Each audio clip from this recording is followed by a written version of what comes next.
When you were little, did you ever play the game where you can't let the balloon hit the floor? I like to say that volleyball is just a bit more intense than that. Now, it may not seem that volleyball is more than just keeping a balloon, or ball in this case, off the ground, but it is. The game of volleyball was created in 1895. It was originally called mittenette because of its similarity to badminton. Badminton is where you use a racket to keep a birdie in the air going back and forth over the net. Now, volleyball may not have a racket or a birdie, but one thing they have in common is a net. The net in women's volleyball is 7 foot and 4 inches tall. And that's just one little factor in the game. Imagine being a 5'5", trying to jump 2 more feet over the net to hit the ball over the net successfully when a 6-foot-something middle blocker with her hands right over the net is just waiting for you to hit it so she can smash it back in your face. And that's just one reason why I'm the setter. But we'll get into more specifics of that later. The Art of Coaching Volleyball.com says that there are several rules and terms involving the game of volleyball. The basic rules and terminology on how to play are fairly simple to know, so we will start with that. There are 6 players on each side of the court. You can only have 3 hits per side. No part of your body can touch the net or cross the net line, but you can play the ball out of the net when needed. Of course, these rules haven't always been the same since 1895. The history of volleyball started, like I said, in 1895, but has changed and evolved since then.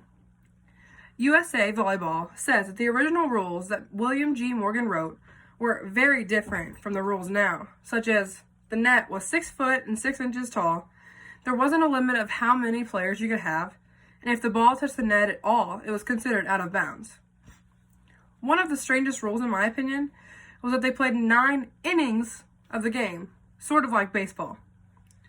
Another weird rule is that you can help the serve get over, and there wasn't a certain amount of times you or your team could hit the ball. Most of the rules were later changed after realizing that they did not work the best for the game.